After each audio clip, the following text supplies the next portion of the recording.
This isn't a story about divorce. It's a story about quiet pain, silent strength, and how one woman saved herself from disappearing inside a cold marriage.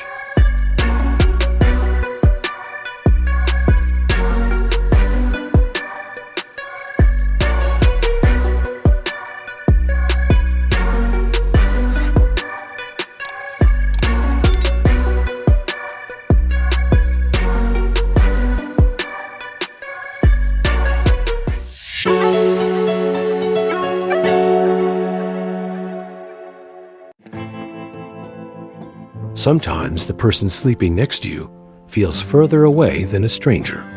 Kana had known this truth for a long time, but like most people in a long, cold marriage, she pretended not to notice.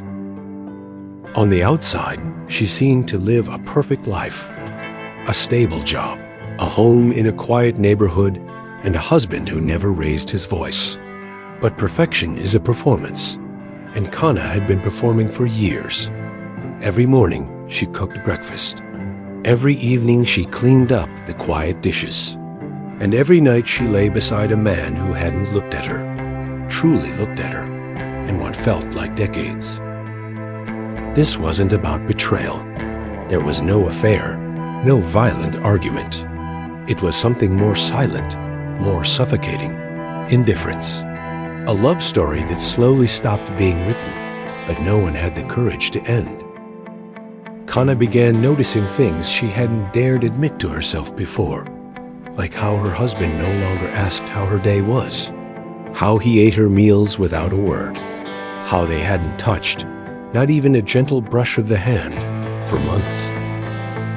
One afternoon, she sat alone in the kitchen, watching the droplets slide down the window like tears.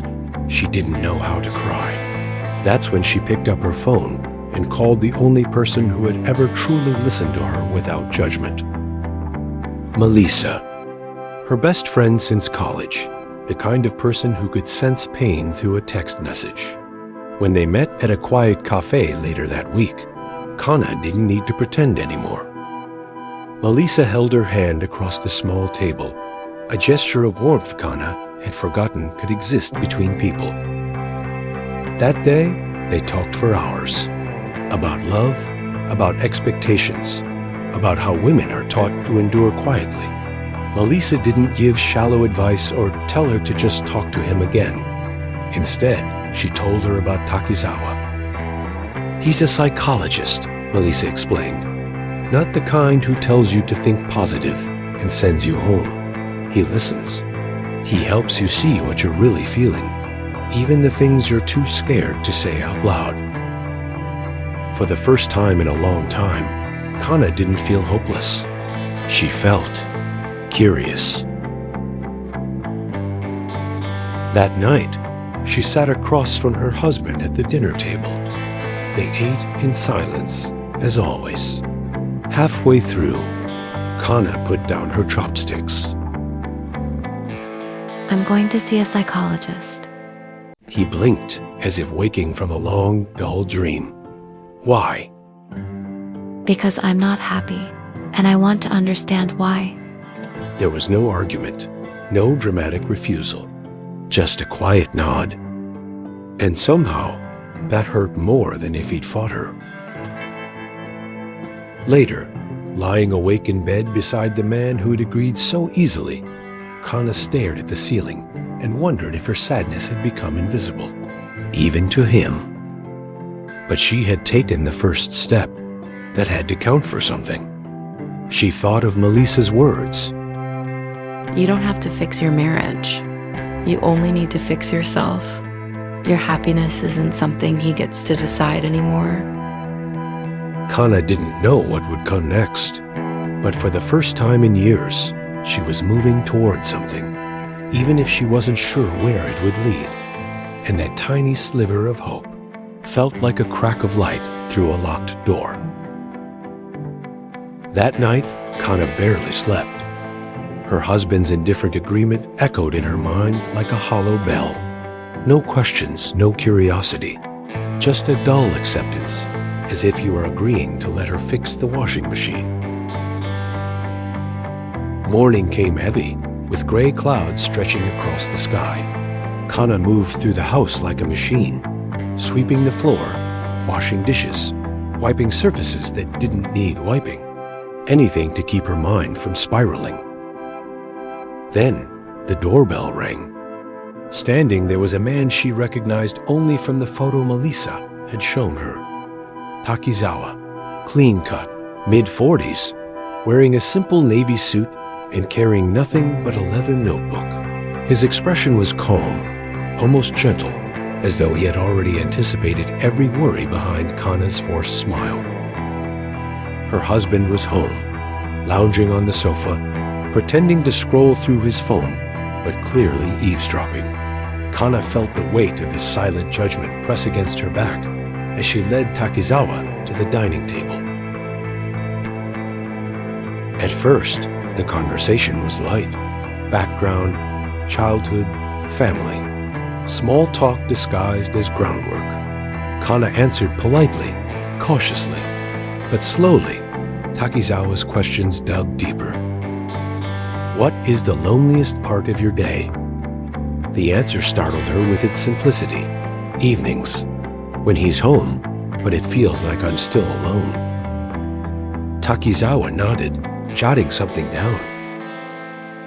And when did you stop asking him to notice you? Her throat tightened. A long time ago, I just got tired. Her husband shifted uncomfortably in the next room, but said nothing.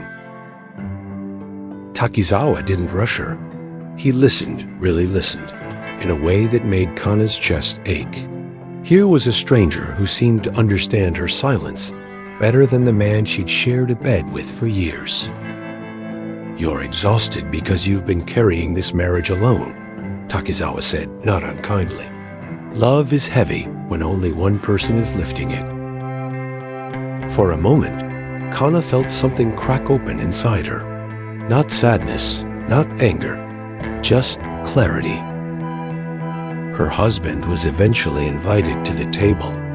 At first, he looked uncomfortable, stiff in his chair like a student called to the principal's office. But Takizawa spoke gently, without blame. How long has it been since you told Kana you appreciated her? Her husband blinked, as if trying to remember a distant fact. I don't know. And how often do you think about whether she's happy? I thought we were fine. I thought this is just how things get after a while. Kana didn't cry. She didn't even feel angry. It was strange, almost freeing, to hear her pain spoken aloud by someone else. Takizawa wasn't here to fix her husband. He was here to show them both what had been left unsaid for too long. You stopped noticing each other, Takizawa said softly. Not because you're bad people, but because neglect happens quietly in small daily choices. It sneaks in like dust on a shelf until suddenly you can't recognize the home you built together. Her husband looked at her then, really looked, and for the first time in months, Kana saw something in his eyes that wasn't boredom or distraction. She saw regret, maybe fear.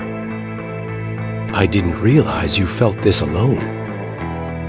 Takizawa didn't force apologies or promises.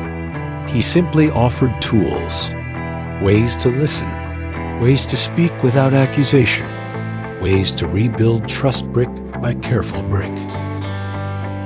By the end of the session, the house felt lighter somehow. Not fixed, not healed, but lighter.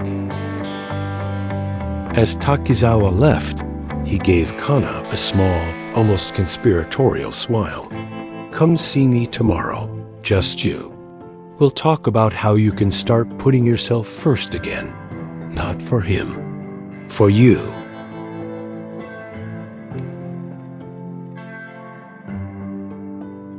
That night, as she lay beside her husband in the same cold bed, Kana felt calmer, not hopeful, exactly, but steadier. For the first time in years, she was no longer alone. Someone had thrown her a rope.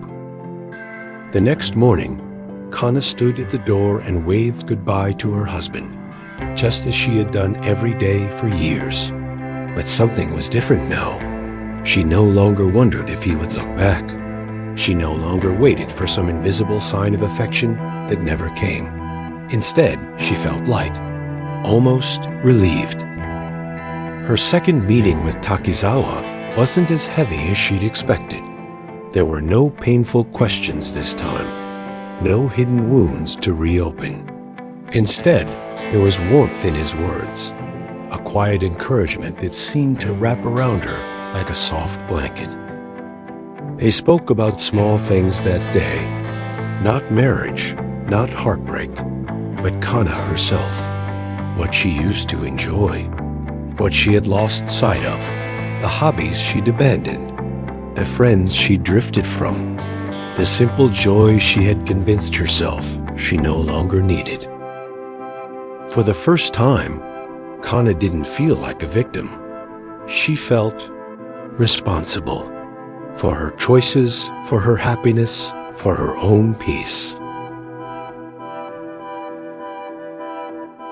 That night, as she sat across from her husband at dinner, something unexpected happened. He smiled, just a small, uncertain smile. He nodded, but said nothing more. And strangely, that was enough. She didn't need him to fix anything. Not anymore. But later, when they settled into bed, the old ache returned. His back was turned, his breathing slow, steady, distant. Nothing had changed. And yet, Kana didn't feel hurt. She didn't feel invisible. Instead, she felt something unfamiliar. Gratitude. Not for him, but for herself.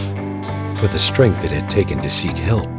For the quiet moments with Takizawa where she could breathe again. For the realization that her happiness had never depended on whether this man saw her or not.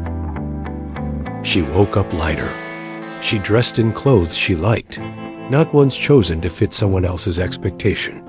She took herself to coffee, walked through the park, smiled at strangers. At her next session, she told Takizawa everything. The small shifts, the quiet changes, how her heart no longer sank when her husband forgot to say good morning. Kana didn't love Takizawa. It wasn't that kind of story. But in those moments, she realized how easy it is to confuse care with affection, kindness with romance. No, what she felt wasn't love for Takizawa. It was gratitude. A deep, grounding gratitude for someone who had reminded her that her life still belonged to her, that her happiness wasn't lost, just buried beneath years of quiet sorrow. She took his advice and applied it every day, not just in her marriage, but in how she carried herself through the world. And slowly, quietly, she found herself again.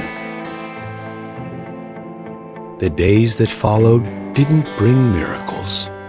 Kana's husband didn't suddenly become more romantic, nor did their marriage transform into something out of a movie. But something far more important changed. Kana changed. She no longer waited for him to notice her. She no longer sat quietly, hoping he'd ask how she felt or what she needed. Instead, she gave those things to herself. With every passing day, Kana felt more alive, more complete. Her counseling sessions with Takizawa continued, but they felt different now. Less like a lifeline, more like conversations between old friends.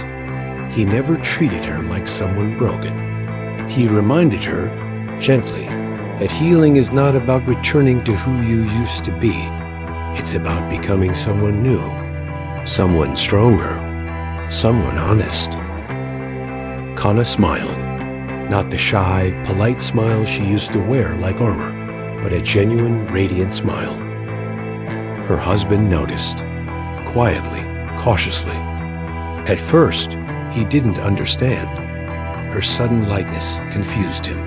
Her calmness unsettled him, but over time, he saw it for what it was. Not rebellion, not resentment, but self-respect.